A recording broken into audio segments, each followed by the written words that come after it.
नमस्कार दोस्तों, मैं Ranjana Awasthi motivational audio book channel में आप सभी लोगों का स्वागत करती हूँ। मैं फिर से आपके लिए भगवद गीता का अध्याय 3 लेकर आई हूँ।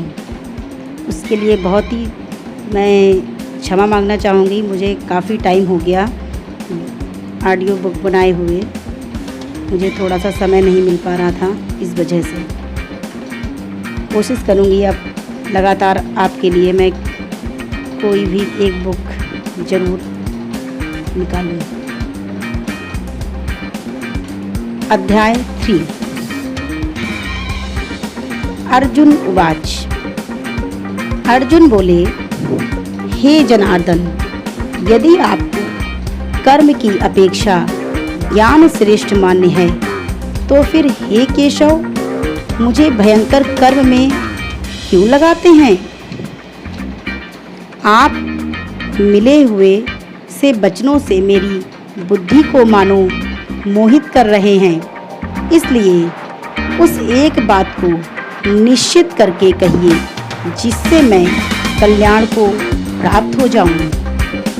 तो भगवान बोले, हे निष्पाप, इस लोक में 2 प्रकार की निष्ठा मेरे द्वारा पहले कही गई हैं। उनमें से सांख्य योगियों की निष्ठा तो ज्ञान योग से और योगियों की निष्ठा कर्म योग से होती है। मनुष्य ना तो कर्मों का आरंभ किए बिना निष्कर्मता को यानी योग निष्ठा को प्राप्त होता है और ना कर्मों के केवल त्याग मात्र से सिद्धि यानी सांख्य निष्ठा को ही प्राप्त होता है। निसंदेह कोई भी मनुष्य किसी भी काल में क्षण मात्र भी बिना कर्म किए नहीं रहता, क्योंकि सारा मनुष्य समुदाय प्रकृति जनित गुणों द्वारा परवश हुआ कर्म करने के लिए बाध्य किया जाता है। जो मूढ़ बुद्धि मनुष्य समस्त इंद्रियों को हठपूर्वक ऊपर से रोककर मन से उन इंद्रियों के विषयों का चिंतन करता रहता है, वह मिथ्याचारी अर्थात दंभी कहा जाता है। किंतु हे अर्जुन, जो पुरुष मन से इंद्रियों को बस में करके अनासक्त हुआ समस्त इंद्रियों द्वारा कर्म योग का आचरण करता है, वही श्रेष्ठ है। तू शास्त्र विहित कर्तव्य कर्म कर, क्योंकि कर्म ना करने की अपेक्षा कर्म करना श्रेष्ठ है तथा कर्म ना करने से तेरा शरीर निर्वाह भी नहीं सिद्ध होगा। यज्ञ के निमित्त किए जाने वाले कर्मों से अतिरिक्त दूसरे कर्मों में लगा हुआ ही यह मनुष्य समुदाय कर्मों से बनता है। इसलिए हे अर्जुन, तू आसक्ति से रहित होकर उस यज्ञ के निमित्त ही भली भांति कर्तव्य कर्म कर। प्रजापति ब्रह्मा ने कल्प के आदि में यज्ञ सहित प्रजाओं को रचकर उनसे कहा कि तुम लोग इस यज्ञ के द्वारा वृद्धि को प्राप्त हो और यह यज्ञ तुम लोगों को इच्छित भोग प्रदान करने वाला हो। तुम लोग इस यज्ञ के द्वारा देवताओं को उन्नत करो और वे देवता तुम लोगों को उन्नत करें। इस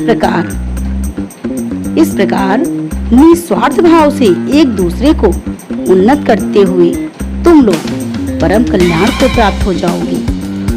यज्ञ के द्वारा बढ़ाए हुए देवता तुम लोगों को बिना मांगे ही इच्छित भोग निश्चित ही देते रहेंगे। इस प्रकार उन देवताओं के द्वारा दिए हुए भोगों को जो पुरुष उनको बिना दिए स्वयं भोगता है, वह चोर ही है। यज्ञ से बचे हुए अन्न को खाने वाले श्रेष्ठ पुरुष सब पापों से मुक्त हो जाते हैं, और जो पापी लोग अपना शरीर पोषण करने के लिए ही अन्न पकाते हैं, वे तो पाप को ही खाते हैं। संपूर्ण प्राणी अन्न से उत्पन्न होते हैं। अन्न की उत्पत्ति वृष्टि से होती है वृष्टि यज्ञ से होती है और यज्ञ विहित कर्मों से उत्पन्न होने वाला है। कर्म समुदाय को तो वेद से उत्पन्न और वेद को अविनाशी परमात्मा से उत्पन्न हुआ जान। इससे सिद्ध होता है कि सर्वव्यापी परम अक्षर परमात्मा सदा ही यज्ञ में प्रतिष्ठित है। हे पार्थ, जो पुरुष इस लोक में इस प्रकार परंपरा से प्रचलित सृष्टि चक्र के अनुकूल नहीं बरतता अर्थात अपने कर्तव्य का पालन नहीं करता, वह इंद्रियों के द्वारा भोगों में रमण करने वाला पापायु पुरुष व्यर्थ ही जीता है। परंतु जो मनुष्य आत्मा में ही रमण करने वाला और आत्मा में ही तृप्त तथा आत्मा में ही संतुष्ट हो, उसके लिए कोई कर्तव्य नहीं है। उस महापुरुष का इस विश्व में ना तो कर्म करने से कोई प्रयोजन रहता और ना ही कर्मों के ना करने से कोई प्रयोजन रहता तथा संपूर्ण प्राणियों में भी इसका किंचित मात्र भी स्वार्थ का संबंध नहीं रहता। इसलिए तू निरंतर आसक्ति से रहित होकर सदा कर्तव्य कर्म को भली भांति करता रहे, क्योंकि आसक्ति से रहित होकर कर्म करता हुआ मनुष्य परमात्मा को प्राप्त होता है। जनकादि ज्ञानी जन भी आसक्ति रहित कर्म द्वारा ही परम सिद्धि को प्राप्त हुए थे। इसलिए तथा लोक संग्रह को देखते हुए भी तू कर्म करने को ही योग्य है, अर्थात तुझे कर्म करना ही उचित है। श्रेष्ठ पुरुष जो जो आचरण करता है, अन्य पुरुष वैसा वैसा ही आचरण करता है। वह जो कुछ प्रमाण कर देता है, समस्त मनुष्य समुदाय उसी के अनुसार बरतने लग जाता है। हे अर्जुन, मुझे इन तीनों लोकों में ना तो कुछ कर्तव्य है और ना ही कोई भी प्राप्त करने योग्य वस्तु अप्राप्त है, तो भी मैं कर्म ही में बरतता रहूं। क्योंकि हे पार्थ, यदि कदाचित मैं सावधान होकर कर्मों में ना बरतूं तो बड़ी हानि हो जाए, क्योंकि मनुष्य सब मार्ग से मेरे ही मार्ग का अनुसरण करते हैं। इसलिए यदि ये मैं कर्म ना करूं तो ये सब मनुष्य नष्ट भ्रष्ट हो जाए और मैं संकर्ता का करने वाला हूँ तथा इस समस्त प्रजा को नष्ट करने वाला बनूं। हे भारत, कर्म में आसक्त हुए अज्ञानी जन जिस प्रकार कर्म करते हैं, आसक्ति रहित विद्वान भी लोक संग्रह करना चाहता हुआ उसी प्रकार कर्म कर परमात्मा के स्वरूप में अटल स्थित हो। ज्ञानी पुरुष को चाहिए कि वह शास्त्र विहित कर्मों में आसक्ति वाले अज्ञानियों की बुद्धि में भ्रम अर्थात कर्मों में अश्रद्धा उत्पन्न ना करे, किंतु स्वयं शास्त्र विहित समस्त कर्म भली भांति करता हुआ उनसे भी वैसे ही करवावे। वास्तव में संपूर्ण कर्म सब प्रकार से प्रकृति के गुणों द्वारा किए जाते हैं, तो भी जिसका अंतःकरण अहंकार से मोहित हो रहा है, ऐसा अज्ञानी मैं करता हूँ ऐसा मानता है। परंतु हे महाबाहो, गुण विभाग और कर्म विभाग के तत्व को जानने वाला ज्ञान योगी संपूर्ण गुण ही गुणों में बरत रहे हैं, ऐसा समझकर उनमें आसक्त नहीं होता।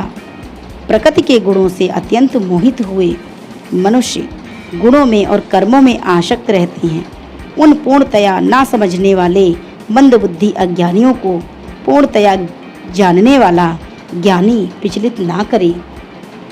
मुझ अंतर्यामी परमात्मा में लगे हुए चित्त द्वारा संपूर्ण कर्म को मुझ में अर्पण करके आशा रहित, ममता रहित और संताप परहित होकर युद्ध कर। जो कोई मनुष्य दोष दृष्टि से रहित और श्रद्धा युक्त होकर मेरे इस मत का सदा अनुसरण करता है, वे संपूर्ण कर्मों से छूट जाता है। परंतु जो मनुष्य मुझ में दोषारोपण करते हुए मेरे इस मत के अनुसार नहीं चलते, उन मूर्खों को तो संपूर्ण ज्ञानों में मोहित नष्ट हुए ही समझ। संपूर्ण प्राणी प्रकृति को प्राप्त होते हैं, अर्थात अपने स्वभाव के परवश होकर कर्म करते हैं। ज्ञानवान भी अपनी प्रकृति के अनुसार चेष्टा करते हैं, फिर इसमें किसी का हट क्या करेगा। इंद्रिय के अर्थ में अर्थात प्रत्येक इंद्रिय के विषय राग द्वेष छिपे हुए स्थित हैं। मनुष्य को उन दोनों के बस में नहीं होना चाहिए, क्योंकि वे दोनों ही इसके कल्याण मार्ग में विघ्न करने वाले महान शत्रु होती हैं। अच्छी प्रकार आचरण में लाए हुए दूसरों के धर्म से गुण रहित भी अपना धर्म अति उत्तम है। अपने धर्म में तो मरना भी कल्याणकारक है और दूसरे के धर्म भय को देने वाला होता है। अर्जुन बोले, हे कृष्ण, तो फिर यह मनुष्य स्वयं न चाहता हुआ भी बलात् लगाए हुए कि भांति किससे प्रेरित होकर पाप का आचरण करता है। भगवान बोले, रजोगुण से उत्पन्न हुआ यह काम ही क्रोध है। यह बहुत खाने वाला अर्थात भोगों से कभी ना अघाने वाला और बड़ा पापी है। इसको ही तू इस विषय में बैरी जान। जिस प्रकार धुएं से अग्नि और मैल से दर्पण ढका जाता है, जिस प्रकार जेठ से गर्भ ढका जाता है, वैसे ही उस काम के द्वारा यह ज्ञान ढका जाता है। और हे अर्जुन, इस अग्नि के समान कभी ना पूर्ण होने वाले काम रूप ज्ञानियों के नित्य बैरी के द्वारा मनुष्य का ज्ञान ढका होता है। इंद्रिय, मन, बुद्धि ये सब इसके वास स्थान कहे जाते हैं।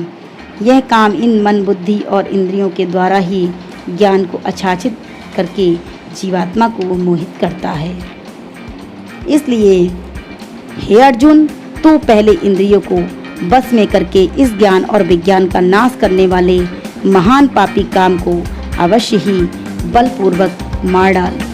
इंद्रियों के स्थूल शरीर से पर यानी श्रेष्ठ बलवान और सूक्ष्म कहते हैं।